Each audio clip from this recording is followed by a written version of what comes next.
ના, એવું ના હોય. તમે એ ભાઈએ પૈસા ખર્ચ્યા છે અને એમના ભાવ પણ ઉત્તમ છે, તો એમને એમની રીતના એમનું પુણ્ય મળશે.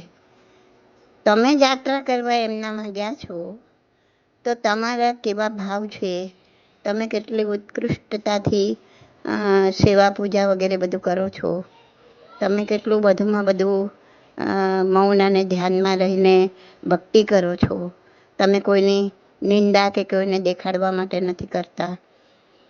એ પ્રમાણે તમને તમારું પુણ્ય મળે. જે કરે છે એને પોતાનું પુણ્ય મળે છે. એમને પૈસા વાપરીને આપણે યાત્રા કરવા ગયા એટલે આપણને પુણ્ય ના મળે એવું ના હોય. તમે જેટલા બી દિવસ એમાં ગયા છો, તમારા અંદરના ભાવ શું છે, તમારા બહારની પ્રક્રિયા શું છે, તમે સાથે રહીને તમે બીજાની નિંદા કરો છો, તો તમને ગમે એટલી પૂજા કરશો એનો અનુબંધ પાપનો પડશે અને એ સંસારમાં રખડાવી દેશે.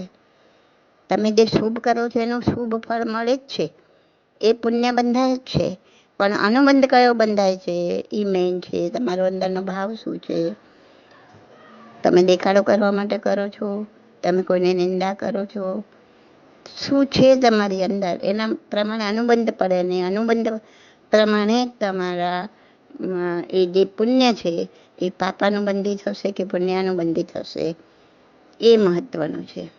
કોણ પૈસા ખર્ચે છે અને કોણ કરે છે એની સાથે કોઈ લેવા દેવા નથી. પૈસાથી જ ધર્મ થતો હોત ને તો આજ સુધી પૈસાવાળા બધા મોક્ષે પહોંચી ગયા હોત અને ગરીબો બિચારા રખડતા હોત. એવું નથી.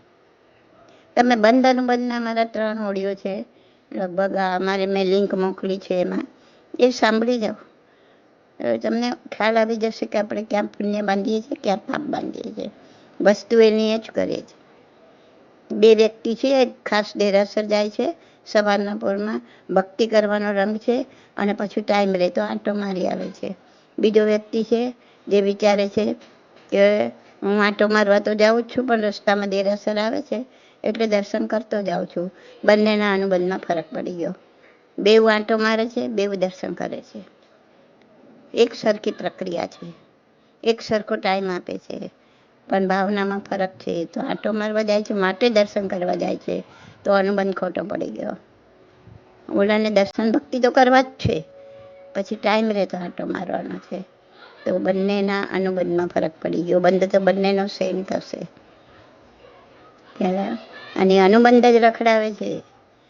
જ્યારે એ પુણ્યનો બંધ તમને ઉદયમાં આવશે ત્યારે જોડ એની સાથે પૂંછડાની જેમ અનુબંધ હાજર થઈ જશે અને તમારી પાસે ખોટું કાર્ય કરાવશે અને એ તમને દુર્ગતિમાં પટકી દેશે. એટલે નવું કેવું કર્મ બાંધવું, ઓલું પુણ્ય તો ઉદયમાં આવી ગયું ને એ ભોગવટો કરીને એ પતી ગયું, પણ ઓલું જે અનુબંધ છે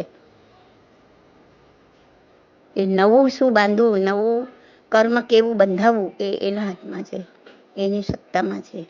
એટલે હંમેશા અનુબંધથી ચેતવાનું છે. એટલે એવું પણ નથી વિચારવાનું કે આજે કોઈ પૈસા ખર્ચીને અમે યાત્રા કરવા જઈએ તો પુણ્ય એને જ મળે. એને એના પ્રમાણે પુણ્ય મળશે. એને જે પૈસા ખર્ચે છે, બધાને લઈ જાય છે, એનું પુણ્ય થશે, પણ એના જે ભાવ હશે, જે વિચારો હશે, પોતાને મોટો દેખાડવો હશે, નામ કરવું હશે, પોતાનું સમાજમાં પ્રતિષ્ઠા જોતી હશે, ત્યાં એને બરાબર માન નહીં મળે તો એને ખોટું લાગી જશે. આ બધો એનો અનુબંધ ખોટો પડશે તો એને સંસારમાં રખડાવી દેશે. અને તમે બીજાના પૈસાથી તમે જાઓ છો, પણ તમારા આખા અંદરના ભાવ અલગ છે, તમારી અંતરંગ ક્રિયા અલગ છે, તો તમને તમારા પ્રમાણે પુણ્ય મળવાનું જ છે. ખ્યાલ આવ્યો?